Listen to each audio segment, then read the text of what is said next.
വാഹന പരിശോധനയ്ക്ക് ഗ്രേഡ് എസ്ഐമാർക്ക് അനുമതി നിഷേധിച്ചു. ഗ്രേഡ് എസ്ഐമാരെ അനുവദിക്കണമെന്ന പോലീസ് മേധാവിയുടെ ആവശ്യമാണ് തള്ളിയത്. പിന്നാലെ വാഹന പരിശോധനയ്ക്ക് ഗ്രേഡ് എസ്ഐമാർ ഇറങ്ങേണ്ടെന്ന് ഡിജിപി ഉത്തരവിറക്കി. ജില്ലാ പോലീസ് മേധാവികൾ മുഖേന സബ് ഡിവിഷണൽ ഓഫീസർമാർക്കും സ്റ്റേഷൻ ഹൌസ് ഓഫീസർമാർക്കും സംസ്ഥാന പോലീസ് മേധാവി നിർദ്ദേശം നൽകി. 1988 മോട്ടോർ വാഹന നിയമപ്രകാരം പോലീസ് സബ് ഇൻസ്പെക്ടർക്കും അതിനു മുകളിലുള്ള ഉദ്യോഗസ്ഥർക്കുമാണ് വാഹന പരിശോധന നടത്തി പിഴ ഈടാക്കാൻ അനുമതിയുള്ളൂ.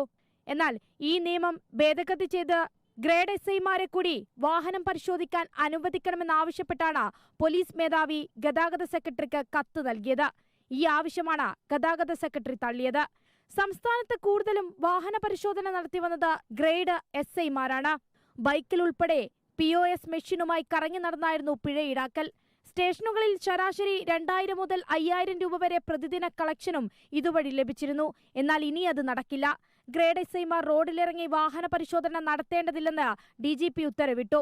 ജില്ലാ പോലീസ് മേധാവികൾ മുഖേന സബ് ഡിവിഷൻ ഓഫീസർമാർക്കും സ്റ്റേഷൻ ഹൌസ് ഓഫീസർമാർക്കുമാണ് സംസ്ഥാന പോലീസ് മേധാവി നിർദ്ദേശം നൽകിയത്.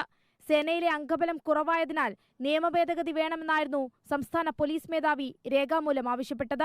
മോട്ടോർ വാഹന നിയമപ്രകാരം ഗ്രേഡ് എസ്ഐമാർക്ക് വാഹന പരിശോധിക്കാൻ അധികാരമില്ലെന്ന് കാട്ടി ഗതാഗത സെക്രട്ടറി ആ അനുമതി നിഷേധിച്ചു. 28 വർഷം സർവീസ് പൂർത്തിയാക്കുന്ന സിവിൽ പോലീസ് ഓഫീസർമാരാണ് ഗ്രേഡ് എസ്ഐമാരാകുന്നത്. വാഹന പരിശോധനയ്ക്ക് അവസരം നൽകിയാൽ കുറഞ്ഞത് 1000 പേരെ നിയോഗിക്കാൻ കഴിയുമെന്നും പോലീസ് മേധാവി വ്യക്തമാക്കിയിരുന്നു.